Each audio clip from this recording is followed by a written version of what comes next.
James Madison, James Wilson. These were just some of the founding fathers behind what is widely considered one of the most confusing aspects of U.S. presidential elections. But while the Electoral College system continues to spark debate today and motivated hundreds of proposed amendments to change it, the story behind how it came to be entails just as much controversy. Oh yes, there is history here. For most offices up for grabs during U.S. elections, the voting process is pretty straightforward. Whoever wins the popular vote wins. But presidential elections are a different beast, continuing to generate substantial confusion for many registered voters. That's because every 4 years, U.S. voters are not technically voting for president and vice president, even if their ballots make it appear so. Instead, they are voting for a group of state electors from each party to elect the president and vice president they chose. While the concept seems odd, there are several reasons why the founding fathers settled on this system to select the country's leaders. However, a major one that drove this decision is rooted in one of the most abhorrent practices in early America, and one that roughly half of the Constitutional Convention's delegates participated in.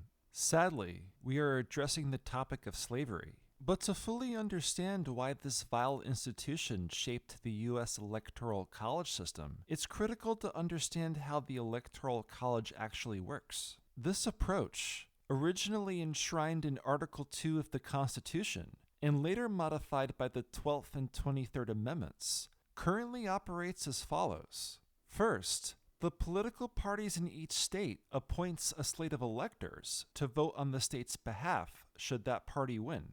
The number of electors assigned to each state equals the total number of congressional delegates a state sends to Congress, based on resident population figures. While the government relies on U.S. Census data to determine the number of electors each state can have, the Founding Fathers had a different calculation method, which we will explore more deeply in a bit.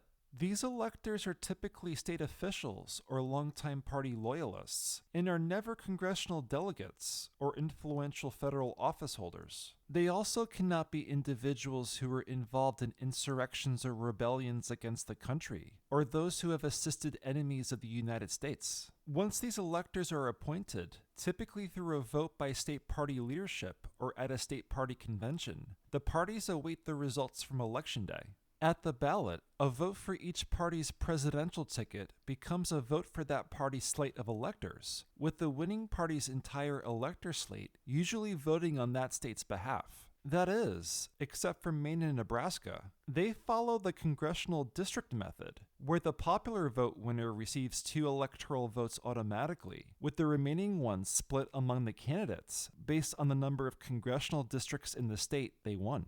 And thanks to the 23rd Amendment, the District of Columbia participates in the Electoral College too. However, the district's share of electors cannot exceed that of the least populous state. And if no one attains a simple majority of the Electoral College, in that scenario, the House of Representatives would elect the president and the Senate the vice president. The first version of the Electoral College operated slightly differently. Electors, for example, were given 2 votes each to use on any presidential candidate who resided outside of their home states. The candidate who received the majority of all electoral votes became president, while the runner-up became vice president.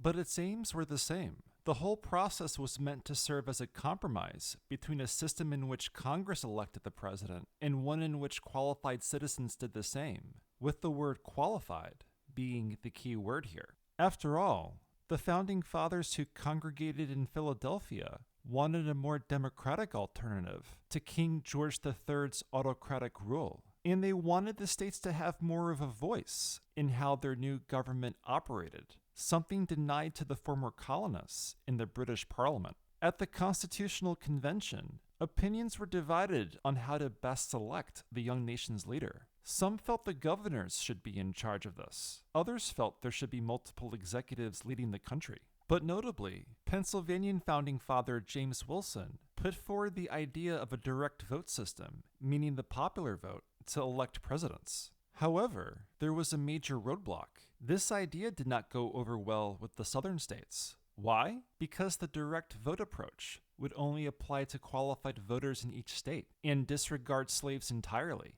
But the southern state delegates were not concerned about giving their slaves a say in the elections, at least not at the ballot box. They wanted to leverage them in a different way. Future President and Virginian James Madison voiced the southern states' concerns about a direct vote system, which, as notes from the convention suggest, was gaining traction among other delegates. He said that the right to vote was much more diffusive or extensive in the northern states instead of the southern states, mainly because a substantial portion of the southern states' populations consisted of slaves, to the tune of more than 500,000.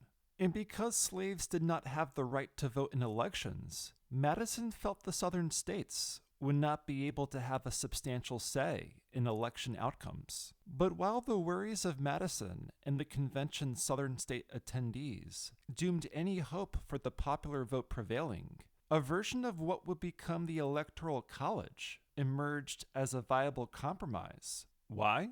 Because of a different compromise that factored into the calculus of how many representatives each state would send to the House of Representatives. That one, of course, is the 3/5 compromise. Under this approach, the federal government would consider each slave in a state to constitute 3/5 of a person when calculating a state's population. The government would use these figures to set the number of representatives a state can send to the House of Representatives, and, in turn, the number of presidential election electors a state would receive. And because the number of electors assigned to each state equaled the total number of congressional delegates that state sent to both chambers of Congress, the southern states could leverage the 3/5 compromise to receive more electoral votes. After it passed, a number of the founding fathers tried supporting the Electoral College measure. The writer of the 68th essay in the Federalist Papers, who is widely believed to be Alexander Hamilton, described the Electoral College as at least excellent, if not perfect. But in practice, it gave the southern states an outsized influence over presidential elections for much of the late 18th and early 19th centuries. For one, the system forced the path to the presidency through Virginia, which accounted for roughly 26% of the 91 electoral votes initially up for grabs, all despite having fewer qualified voters compared to other states. Therefore, it was no surprise that white slaveholders from Virginia